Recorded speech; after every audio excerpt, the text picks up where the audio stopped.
This week on Dig Me Out.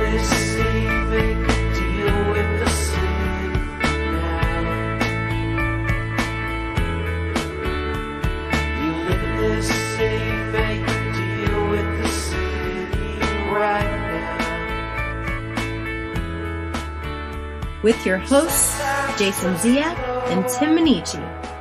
Jay, we're back again with another episode thanks to our Dig Me Out Union on Patreon. You can help us make the next episode happen by joining us at dmounion.com or digmeoutunion.com. Jay, speaking of the union, we have two new union members we need to introduce. Roll call. Let's hear it. Brad Duncan. Roll call, drums, explosions. Boom. Hooting and hollering. And Tyler Storing. Or Storing. I need a pronunciation, people. You got to send me a pronunciation when you have to know this up front. I'm gonna mess this pronunciation up. Storing.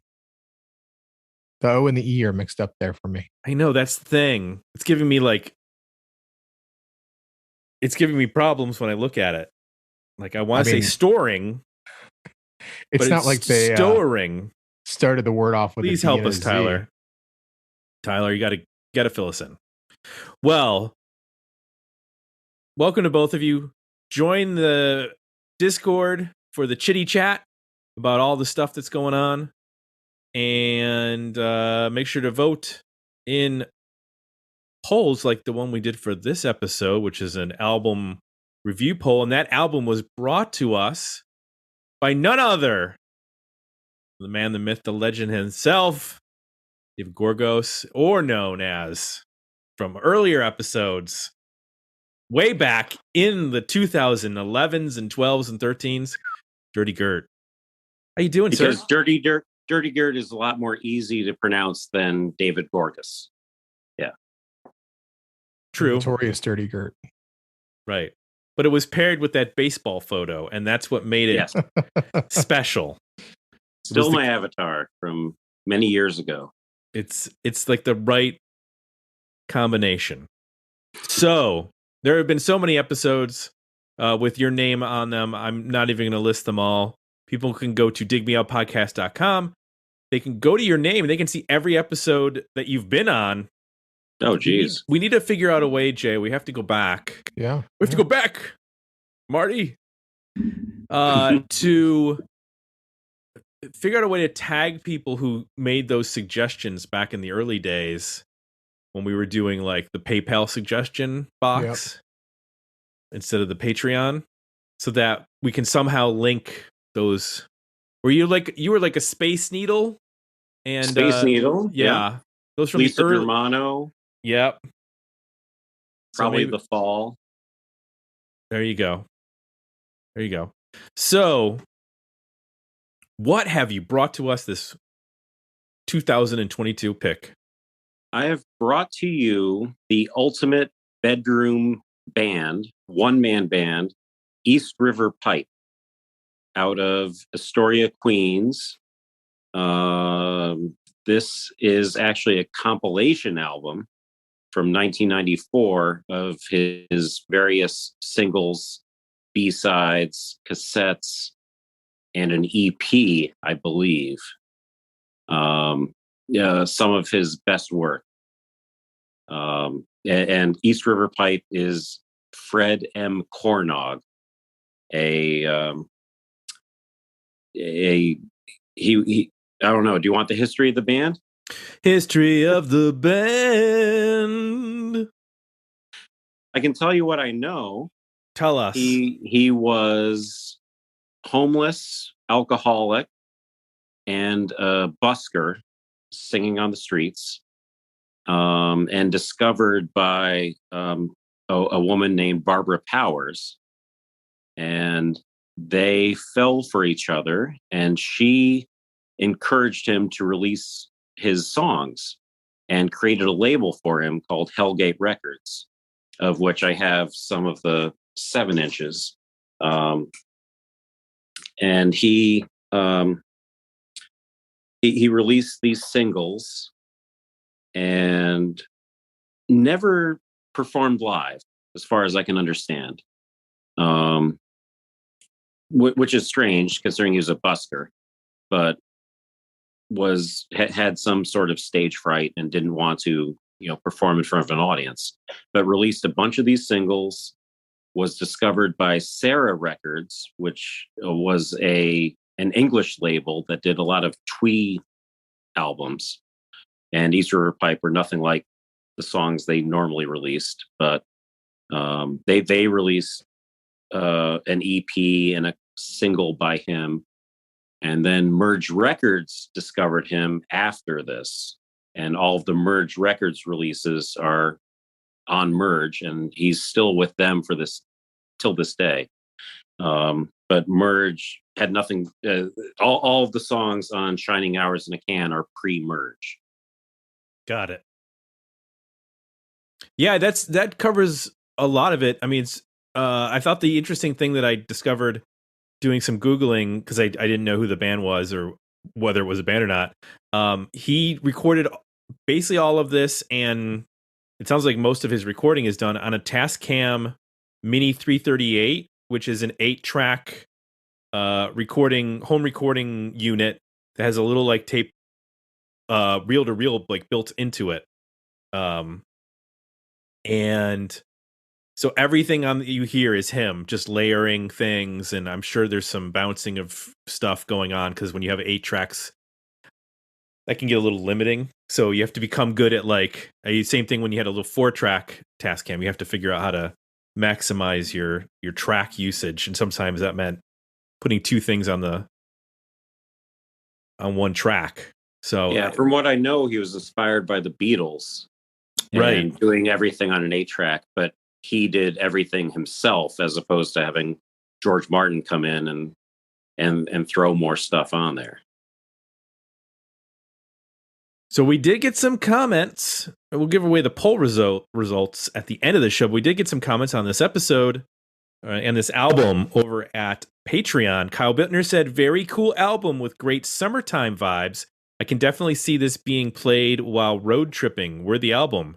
And Jeff Genta said, "Never heard of him. Sounds promising on first listen. Looking forward to the episode." So some positive words there about East River Pipe. Jay, would you like to share maybe one thing you liked about Shining Hours in a Can by East River Pipe?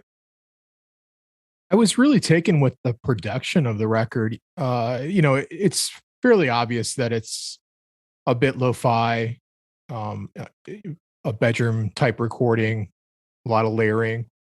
But I think because he uses a lot of delay and reverb, it really is effective at, I think, taking this to a place that's its own space. It definitely has a mood to it. There's a bit of a dreamy feel to it, but it also has this mix of optimism and also, kind of darkness mixed together in a really unique sound. I don't know that I've heard another record that sounds like this. Sometimes I've thought, man, this sounds like a lo-fi Phil Spector record. Like there's so much reverb and focus on the drums at times, and it just reminded me of those, the Ronettes or something, the way that those records are produced, with that, primitive kind of technology, but with a really lush presentation. I thought the vocals were pretty effective too, in terms of music that I might associate with this type of style. I think this does a good job of, also using the delay and reverb to create, this doubled at times vocal that's a little haunting, but still accessible. It's melodic. He's not screaming or like doing anything overly obnoxious. It definitely sounds like trying to deliver a song, but again, it's got this production to it that really, especially with headphones, just puts you in a place. and I spent, most of my time kind of focused on what that vocal was doing, and then just letting this music bed wash over. So, from that aspect, I think also the production is a really effective headphone listen. So yeah, from a songwriting standpoint, I could hear like maybe what Ryan Adams sounds like later on. I could also hear like some solo Bruce Springsteen vibes here with this, these drony keyboards underneath acoustic guitars or, picked electrics. There's something about the song presentation too that just reminded me of those two songwriters, just from a pop sensibility.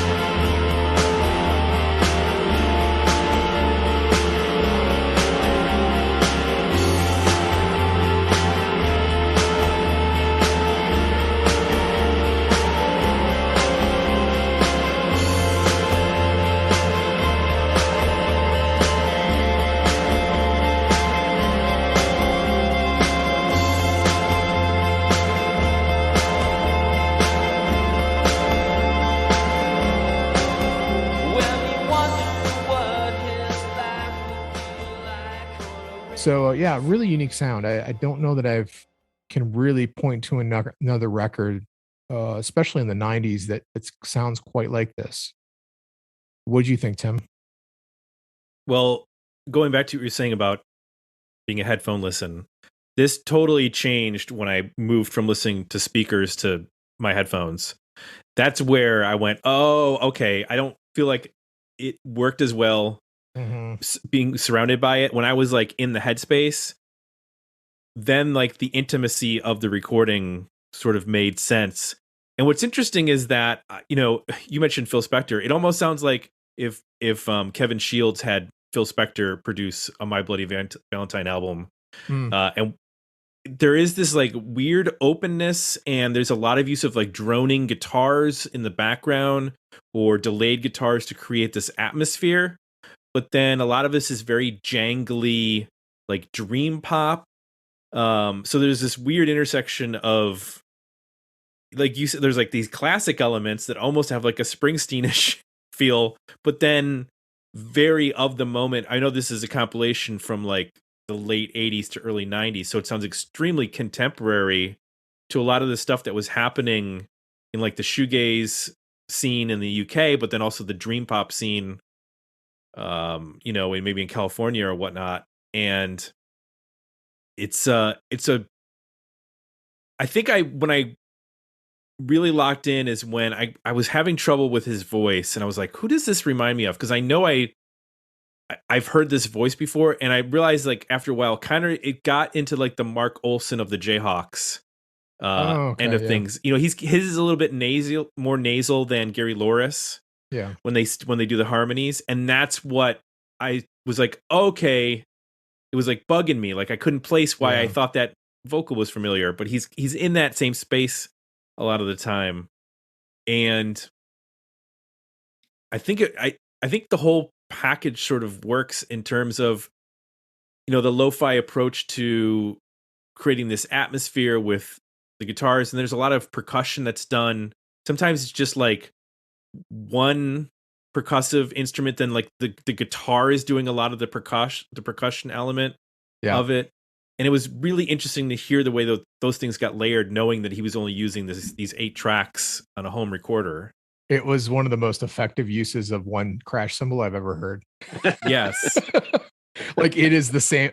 I'm assuming it's a drum machine or sample, but it's like the same crash hit through the whole record, but it's effective. Like he knows where to put it, and he creates dynamics with it. But yeah, it's he got every cent out of that. Oh, he did.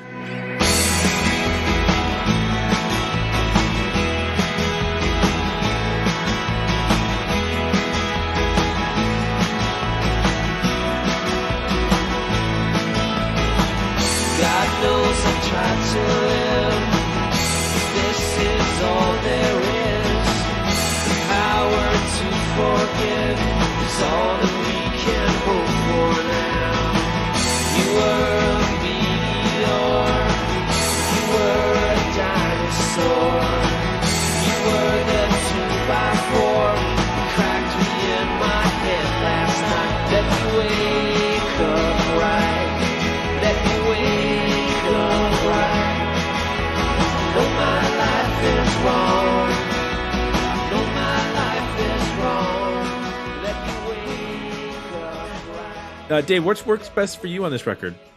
I'm glad Jason liked the crash cymbal because it really stands out because it is just that one sound, and you either love it or you hate it or you grow to love it. And it's in more than half the songs. At the very end too, as the coda to the song. I think it's interesting you both brought up Bruce Springsteen because I do think that FM Cornog is a storyteller. He's drawing from himself like Springsteen does, but he's telling these stories about other people.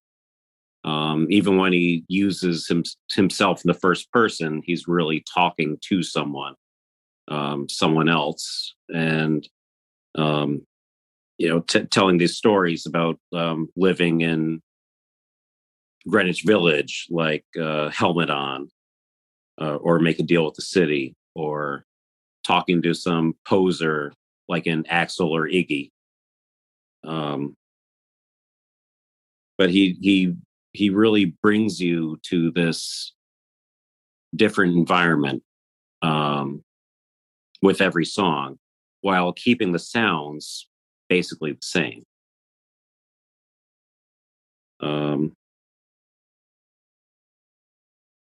It's really hard to compare him to any other artist because this is a true bedroom artist. Unlike Eric's Trip, where they recorded in a bedroom, they were still a band. This is a guy who just did everything on his own. The only contemporary I can think of is Baby Bird out of the UK, who was also doing everything himself and doing lo-fi recordings and not answering to anyone else. But it is hard to place him. I was trying to remember. I think there was somebody that recorded for 4AD. That was like a one-man band, I think, but like he basically. Oh, His Name Is Alive. Yeah, didn't he record everything? But he had like a different people play live. Yeah, that's His Name Is Alive. Yeah. That was the sort of comparison I could only think of, or the only comparison I could think of that would make sense. But you're right. I mean, this is, some of this stuff. It's interesting. It reminds me of like the Elephant 8 collective, very poppy. Apples and Stereo, that kind of stuff.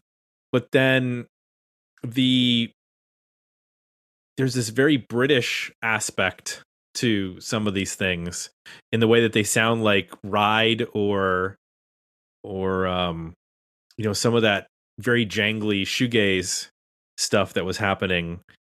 It's such an interesting mashup in some ways, but it definitely has like this. If you had told me this was on 4AD, I would have totally believed you that this totally fits in with all those bands and sounds like Dead Can Dance and Cocteau Twins and that kind of stuff. So, Jay, is there anything that didn't work for you on this record? Yeah, I mean, I think the record starts off really strong, and it creates like we talked about this kind of dreamy, space that almost is another world. I felt like I was either hearing sort of nothing new, like the same ideas kind of repeated, or stepping just outside of that dreamy sound and getting a little too jangly. And then it pulls back again I think with 40 Miles and the Times Square Go-Go Boy, and She's a Real Good Time. I think it ends strong, but there's just a middle section here that I started to lose the script uh, about what this record was about. And some of the material just didn't feel as strong to me. So I just wish it was more consistent. I was all in for the, kind of this head trip kind of sound with pop songs and really indulging in, these layers and, creating these textures and then just using this really primitive kind of drumming. I just thought that was a great formula. But I didn't feel like it was consistently there through the whole record. What didn't work for you, Tim? I agree with you. It kind of flags in the middle or flails a little bit in the middle for me. Just because it's sort of the same sort of repetitive, jangly guitar mid-tempo. And I think what I liked about the beginning of the record is there are songs that start in a completely different space from where they end. He does a really good job in certain aspects of the first half of the record where it takes like a very measured and quiet approach to like the first minute or two of the song, and then starts to build it as opposed to just coming in with a jangly guitar and a tambourine and maybe a little atmosphere. But there's from like Silhouette Town to Bernie Shaw, like those 4 songs all kind of ran together to me. But once you got back with like 40 Miles, then it writes itself. Because I really liked She's a Real Good Time. I think that's a really interesting song musically. Real good time. Real good time. I know she's a real good time.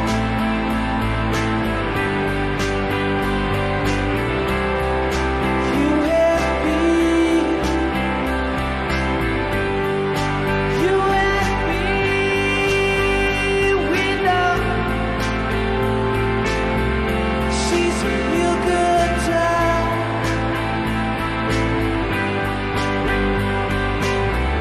She's a real good time for you.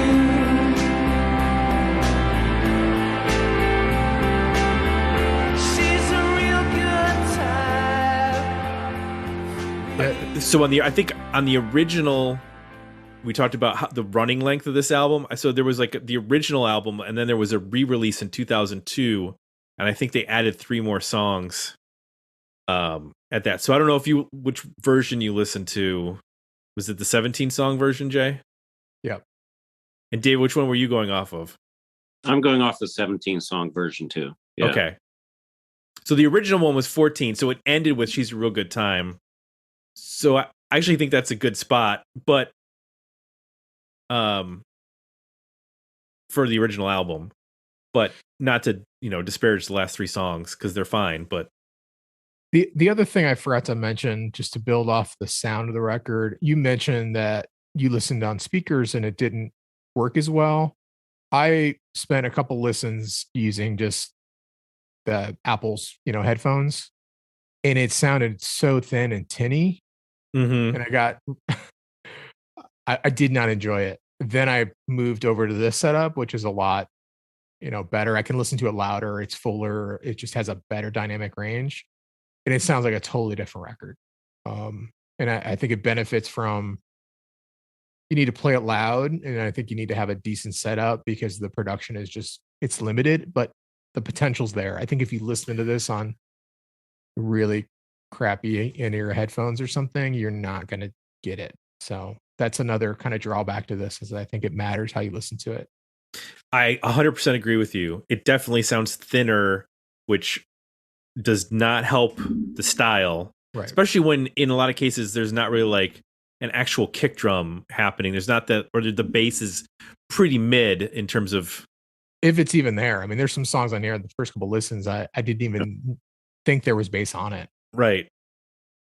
Yes. Very Prince of him to take out the bass.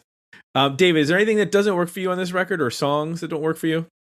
Well, this is a compilation record, and the reason I chose it is because it has his strongest songs on it, as opposed to his LPs.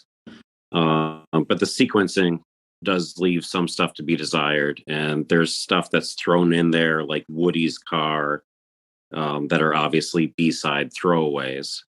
The sequencing of My Life Is Wrong as the second song, that was his second A-side. And then ending with She's a Real Good Time, that's the B-side to My Life Is Wrong.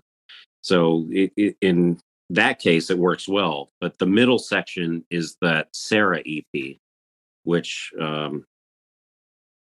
flags a little bit compared to some of the singles. Other than that,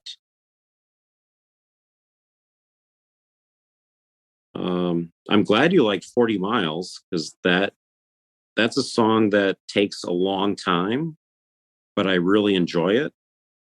Roger Ebert said there's no film that's good that's too long, and no bad film that's too short. And so having 40 Miles go on a little longer is really nice. I don't know, it worked. It might have worked better on the EP than on a record, but I enjoy it a lot. And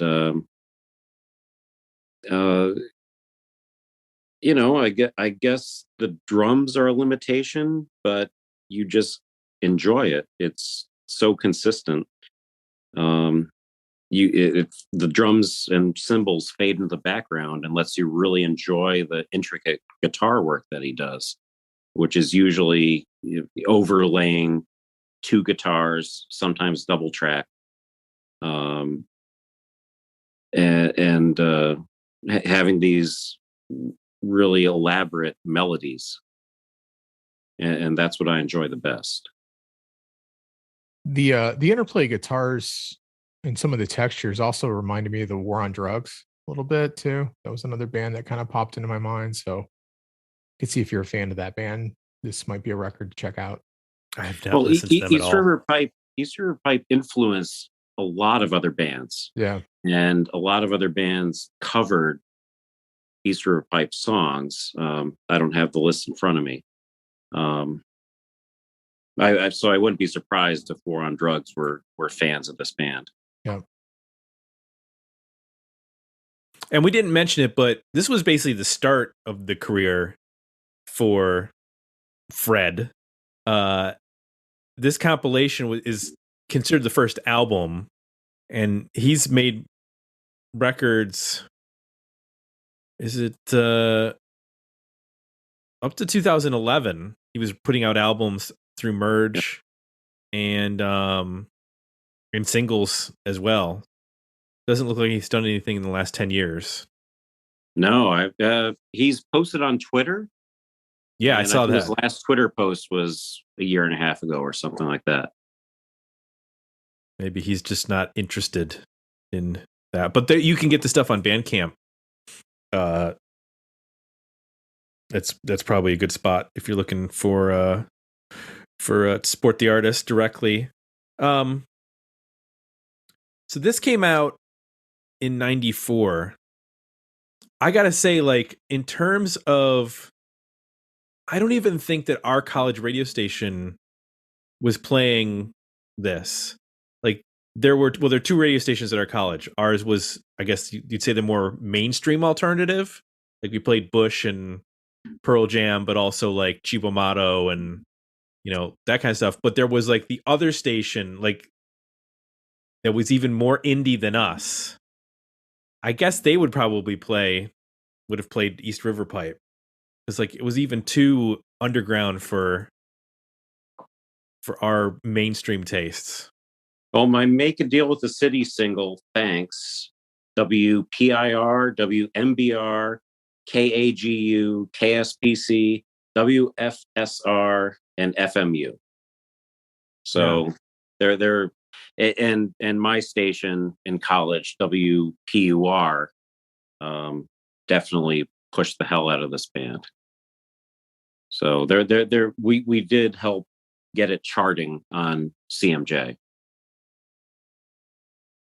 Interesting. Yeah, I can't imagine this having any sort of like major breakthrough at like, indie radio or anything, especially because he's not touring. Right. Yep. Or No alternative merch. radio, I should have said. I would. Is it fair to assume that maybe the reach here is also a bit regional, especially because he's not touring? Like it's limited in terms of what radio stations are going to pick it up based on where he's from and who they can market, like get it in the hands of.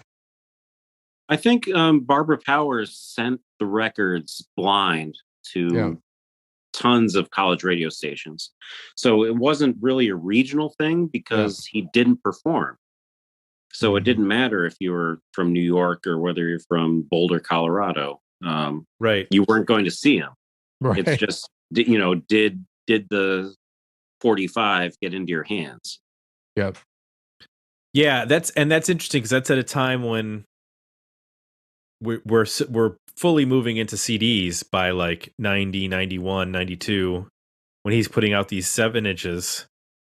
And I'm like, I guess we still had a record player at the radio station for a couple years, but like by the mid 90s, the record player was gone, so that we couldn't even play 7 inches. Yeah. It moved to CDs and then eventually moved to all digital. So how does a kid with making a 7-inch single get their song on college radio? I guess you got to have a Bandcamp to go with it. Can't just rely on the For sure. on the vinyl.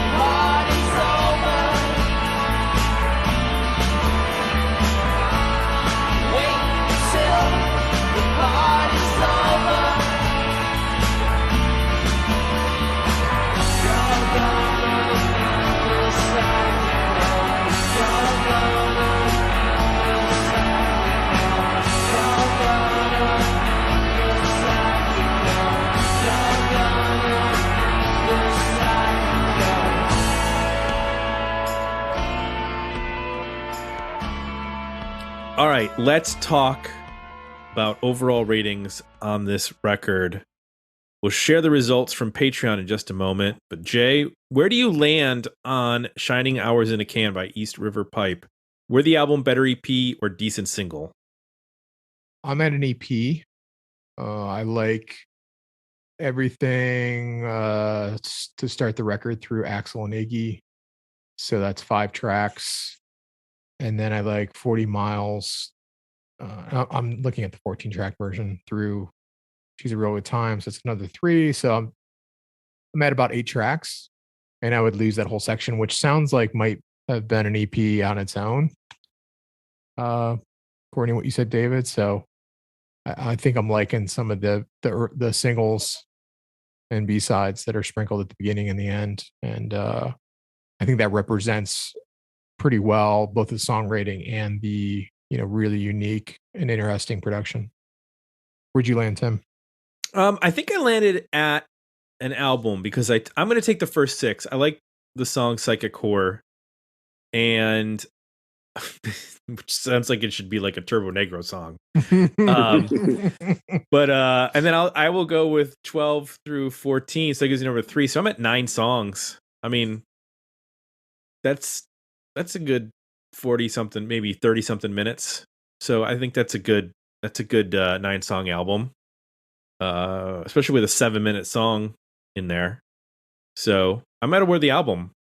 David, I give it 7 good singles, which would be 14 songs. So you just have to package the album as 7 singles, and then it would be perfect. wow, Like a singles box set.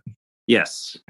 that is annoying. Here, we've made vinyl records even more inconvenient by packaging them 1 song at a time. Well, that's how you used to have to buy East River Pipe, Yeah. before the Spotify era. Well, there's enough for a full LP. This is a little too long at 59 minutes or whatever, and there's some filler and repeated stuff. But there's so much good content on here. There's a full album in there. our Patreon folks agreed with you. 100% of the vote were the album. Have we ever gotten 100% before? I don't think so. I feel like there's always one at least dissenter. Was it only one vote? It was 3 votes. But both the people who commented were definitely on board with the albums. So there's one unseen voter, unknown. Perhaps they go by the initials DG. That's probably me. Yeah. It's all right if you voted for your own album. Of course. That's acceptable. Hey, look, you don't think politicians vote for themselves? Of course they do. Of course they do. Don't let them fool you.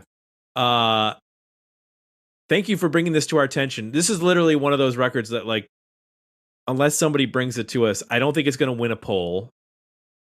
There's always one or two heavy hitters or surprise runaways in those polls. And a guy who records on his own and never tours, we would never have discovered this. So thank you for bringing this to our attention. Oh, it's my pleasure. And now the listeners can go forth and spread the news of East River Pipe to the lands all across the world.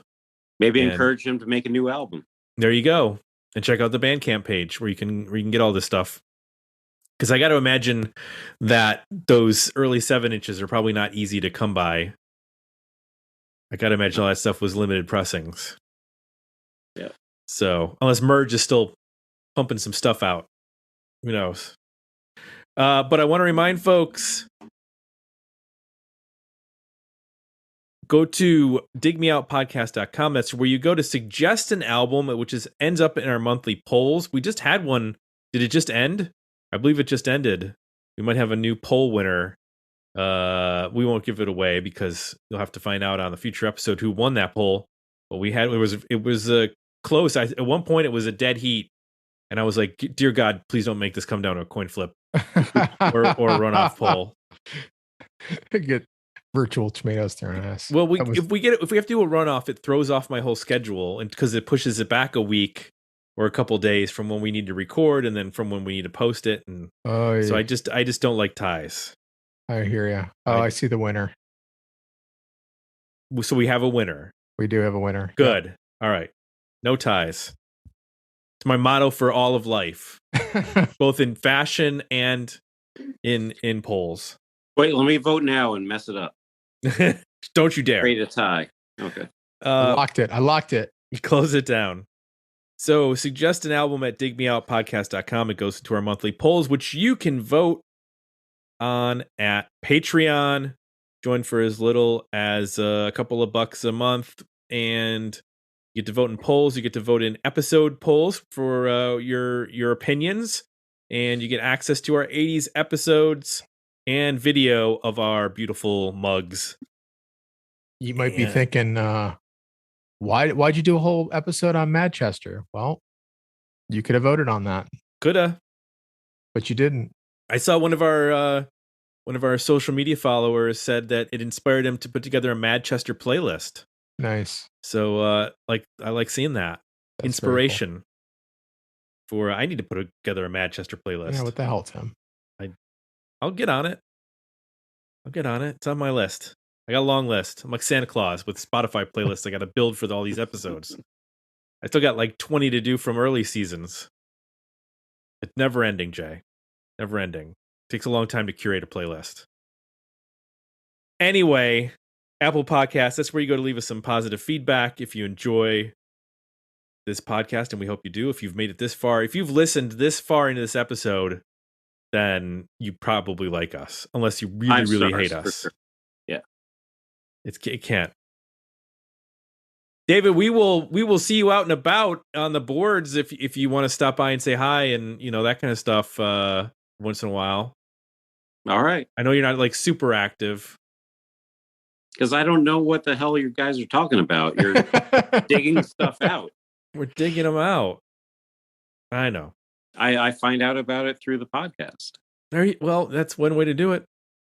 The other way to do it is join us at Patreon and sign up for the Box newsletter. I can't forget about the Box newsletter delivered every week. News you can use from us. From Gary Gnu. From Gary Gnu. All the news you can news. Oh man, that was trippy. I need to go watch that on YouTube. I'm sure that's a weird show. That was, yeah. 2 new reviews every week of 80s and 90s relevant music. Podcasts. Not podcasts. We don't review podcasts. Maybe we will. Maybe we could go real meta and start reviewing other podcasts. That will work out well. That will definitely endear us to the podcast community. All right. For Jay, I'm Tim. We're out. I'll be back next week with another episode of Dig Me Out.